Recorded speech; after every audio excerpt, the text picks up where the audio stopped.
Hi everyone, मैं प्रिया और अपने चैनल पर आप सभी का स्वागत करती हूँ। चलिए तो आज की भी वीडियो महाभारत की ओर। तो देखिए, आज की वीडियो में हम भीष्म पितामह के बारे में जानेंगे कि महाभारत युद्ध में भीष्म को बाणों की सैया मिलने पर इसके पीछे की वजह क्या थी। चलिए, तो श्री कृष्ण ने भीष्म पितामह को बताया कि आप 101वें जन्म में जब शिकार करके लौट रहे थे तो उस वक्त एक करकेटा पक्षी आपके रथ से गलती से टकरा गया था और इस पर आपने उसे अपने बाण से नीचे गिरा दिया था। कैसे? अपने बाण से। महाभारत युद्ध में भीष्म पितामह बाणों की सैया पर लेटे होने का प्रसंग बहुत ही प्रसिद्ध है। कहते हैं कि इस प्रसंग के मुताबिक भीष्म को बाणों की सैया पर लेटकर अपनी मौत का इंतजार करना पड़ा था। महाभारत युद्ध से जुड़े प्रसंगों में भीष्म पितामह को बाणों की सैया मिलने की वजह के बारे में भी बताया गया है, जिसकी जानकारी बहुत ही कम लोगों को है।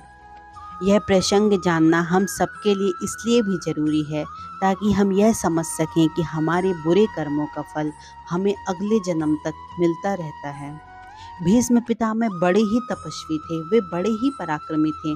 उनका मानना था कि उन्होंने अपने कई जन्मों में कोई भी बुरा काम नहीं किया है, लेकिन सच यह था ही नहीं, क्योंकि कहा जाता है कि महाभारत युद्ध समाप्त हो जाने के बाद भीष्म ने भगवान कृष्ण से अपने बाणों की सैया पर पड़े रहने की वजह पूछी। भीष्म का कहना था कि मैंने अपने पिछले 100 जन्मों तक कोई गलत काम नहीं किया। मैंने सदा दूसरों की मदद की है, इसलिए मुझे यह नहीं समझ आ रहा है कि आखिर मुझे किस पाप का फल मिल रहा है। इस पर श्री कृष्ण ने भीष्म से कहा कि तुमने पिछले 100 जन्मों में कोई अपराध नहीं किया, लेकिन जो तुमने 101वें जन्म में आपने एक अपराध अवश्य ही किया है और आपको उसी अपराध की सजा मिल रही है।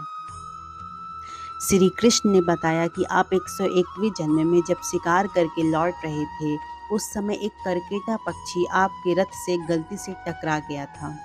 इस पर आपने अपने बाण से उस करकेटे को नीचे गिरा दिया था।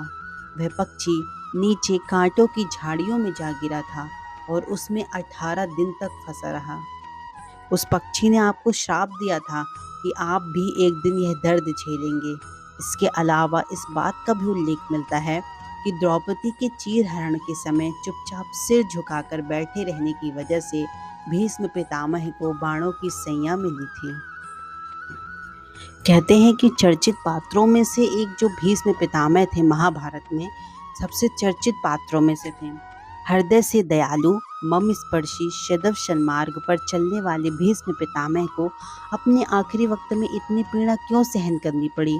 पुराणों में बताया गया है कि महापुरुष होते हुए भी आखिर क्यों इन्हें इतनी यातनाएं सहनी पड़ी।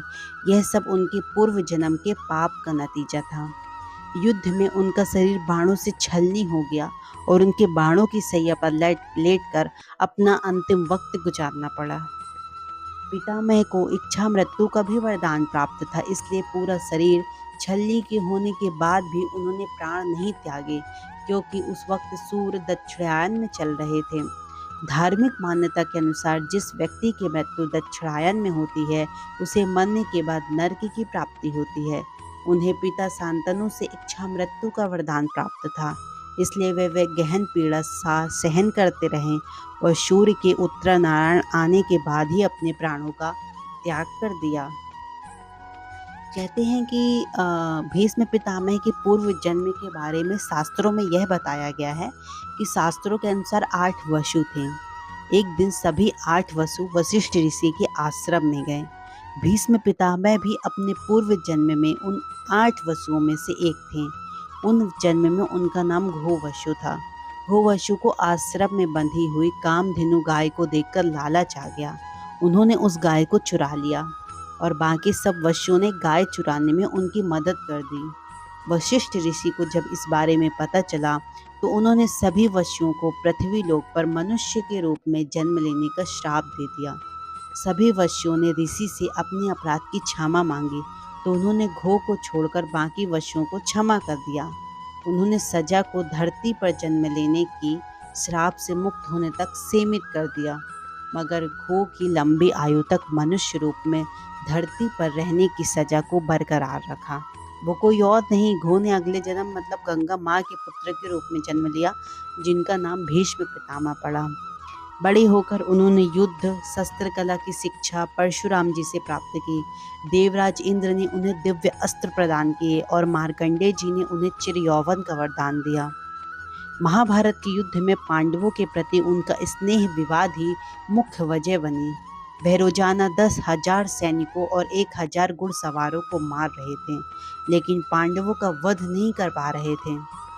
दुर्योधन द्वारा लगातार दबाव बनाए जाने के बाद भी पितामह और अर्जुन के बीच युद्ध शुरू हुआ। भीष्म पितामह अर्जुन को बहुत अत्यधिक प्रिय थे, मगर भगवान कृष्ण द्वारा दिए गए गीता के उपदेशों के बाद अर्जुन ने पितामह पर बाणों की वर्षा कर दी और उनका पूरा शरीर छलनी हो गया। वह गिरकर बाणों की सैया पर लेट गए।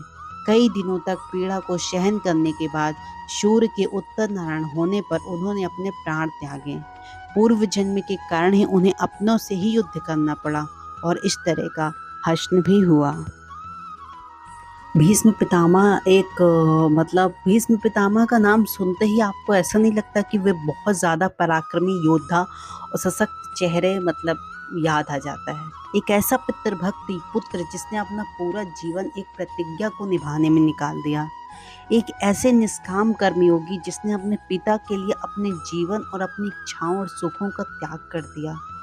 पुत्र की कामना से शांतनु के पिता महाराजा प्रतीप ने गंगा के किनारे तपस्या कर रहे थे और उनके तप रूप सौंदर्य पर मोहित होकर गंगा उनकी दाहिनी जंघा पर आकर बैठ गई और कहने लगी, राजन, मैं आपसे विवाह करना चाहती हूँ। मैं जहनु ऋषि की पुत्री गंगा हूँ। इस पर राजा प्रतीप ने कहा कि गंगे, तुम मेरी दाहिनी जंघा पर बैठे हो, जबकि पत्नी तो वामांगी होना चाहिए। दाहिनी जंघा तो पुत्र का प्रतीक है, अतः मैं तुम्हें पुत्र वधू के रूप में स्वीकार कर सकता हूँ। यह सुनकर गंगा वहाँ से चली गई और जब महाराज प्रतीप की पुत्र की प्राप्ति हुई तो उन्होंने उसका नाम शांतनु रख दिया और उस शांतनु से गंगा का विवाह हो गया। इस तरह गंगा के 8 पुत्र हुए, जिसमें से उन्होंने 7 पुत्रों को गंगा में बहा दिया था और जो 8वें पुत्र थे जिन्होंने उनको पाला पोसा वो देवव्रत थे और देवव्रत ही आगे चलकर पितामह भीष्म कहलाए थे। चलिए, तो मैंने काफ़ी जानकारी उनकी आपको प्रोवाइड कराई। देखिए, सबसे पहली बात ये कि महाभारत में जो भीष्म पितामह हैं उनको बाणों की सैया मिलने के पीछे की एक अलग ही रहस्य है।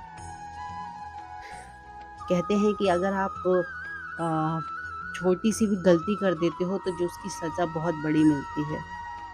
इसी तरह भीष्म पितामह के भी पिछले जन्म के कुछ रहस्य थे जो कि उन्होंने इस जन्म में चुकाए। चलिए, तो आई होप आपको वीडियो बहुत पसंद आया होगा, तो ज़्यादा से ज़्यादा हमारे वीडियोस को शेयर करें और हमारे चैनल को सब्सक्राइब भी करें दोस्तों।